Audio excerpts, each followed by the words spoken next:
कि देश काल वातावरण पर 100 शब्द लिखिए, किसी पर भी, तो लिख पाएंगे आराम से। स्टाइल समझ में आ गया? ठीक है।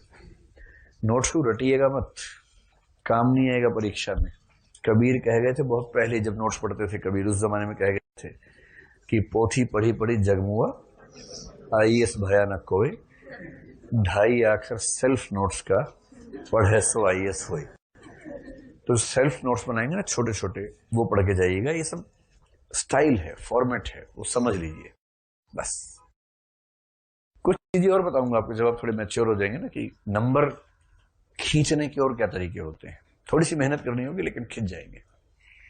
जैसे एक लड़का, वो आईएएस नहीं बन पाया, थोड़ा सा पीछे रह गया रैंक में, बहुत योग्य बच्चा है, मैं नाम नहीं बोलूंगा अभी, हिंदी साहित्य से ही था।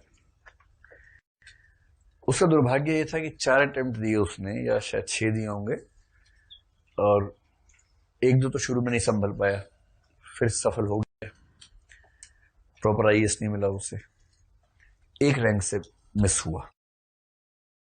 मतलब 1 रैंक से मिस हो जाता है, कई बार ध्यान रखना है।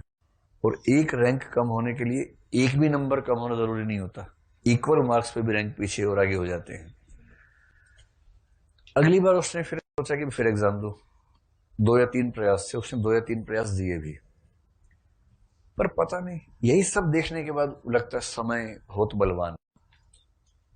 क्या हुआ उसके साथ? दोनों प्रयासों, मुझे 2 ध्यान आ रहे हैं, शायद 3 भी रहे होंगे, दोनों प्रयासों में कुछ ऐसा हुआ कि वो मुख्य परीक्षा दे नहीं पाया। प्रीलिम्स हो गया, मेंस की तैयारी कर रहा है। एक बार मेंस से एकदम पहले उसकी तबीयत ऐसी खराब हुई कि वो मेंस के समय उसका हाथ उठ ही नहीं रहा था कि वो लिख सके। फिर भी किसी तरह से एग्जाम देने गया। पहले ही पेपर में जब देखा कि वो मतलब 10% ही पेपर अटेम्प्ट कर पाया है, तो बाकी दिए ही नहीं, फिर क्या फायदा देने का। अगले साल फिर ऐसा कुछ घर में हो गया कि एग्जाम नहीं दे पाया, छूट गया एग्जाम उसका, तो फाइनली वो उसमें नहीं। लेकिन उसने एक बड़ी अच्छी युक्ति निकाली थी लास्ट अटेम्प्ट में। उसने कहा सर एग्जाम में होता क्या है कि प्रश्न के उत्तर की शुरुआत बड़ी मुश्किल होती है, टाइम कम होता है, सोच पाते नहीं उस समय। तो उसने मतलब मैंने सलाह दी कि एक अच्छा तरीका यह है कि आप 50 से 100 के बीच में शुरुआतें, भूमिकाएं तैयार कर लीजिए 3-3 लाइनों की।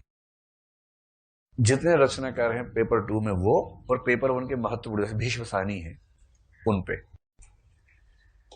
तो उसने 60-70 इंट्रोडक्शंस लिखी, 2-3 लाइन के सिर्फ, और ऐसी इंट्रोडक्शन की उसको पढ़ते ही परीक्षक को मजा आ जाए। और वो लिख के उसने कंठस्थ कर ली। कंठस्थ यानी कंठ में आ गई, यहां की जरूरत ही नहीं है, कंठ में है। दिमागस्थ तो होता ही है, कंठस्थ होना चाहिए, है ना। अब दुर्भाग्य है कि पेपर दे नहीं पाया पूरी तैयारी के बाद। पर मेरा अनुमान था कि उस शैली का प्रयोग करने से कम 10 से 20 नंबर बढ़ जाते, और शायद 320, 15, 25 कुछ नंबर आते। पर आज आपको पता लग गया है, तो समझ के क्या करना है। अभी मत करना, क्योंकि अभी आप जो लिखेंगे ना वो पढ़ने लायक होगा नहीं। एक समय के बाद जब पूरा बैच खत्म हो जाए, 1-2 बार रिवाइज कर लें, उसके बाद वो उस तरह आएगा कि आप थोड़ा कंपैरेटिव भूमिकाएं लिख पाएंगे। आपको ये तो लगता कि मैं आपकी मानहानि कर रहा हूं ऐसा बोल के, है ना। मैं हिंदी विषय का सम्मान बचा रहा हूं बेसिकली, सिर्फ ये चाह रहा हूं। इतना हल्के मत लीजिएगा, थोड़ा पढ़ने के बाद लिखिएगा, जल्दबाजी मत कीजिएगा। अब बताइए क्या क्या प्रश्न बचे। अब प्रश्न खेलते हैं और खत्म करते हैं। जोर से बोलो। मुझे लगा कि मैं कहा जोर से बोलो, आप बोलेंगे जय माता दी। तो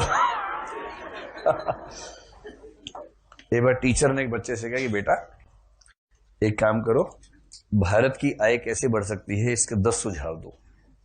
उसने एक सुझाव दिया कि कृषि पे ध्यान देना चाहिए, बोले और मतलब उद्योग पे ध्यान देना चाहिए, बोले और बताओ, बोले और बाकी सब ठीक चल रहा है जीवन में, क्या सब बढ़िया, आप बताइए।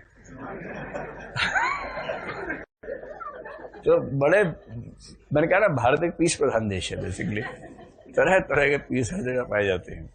तो मैं जैसे बोलूं जोर से बोलूं, आप क्या बोल देंगे? जय माता दी। सारे बोलो जय माता दी।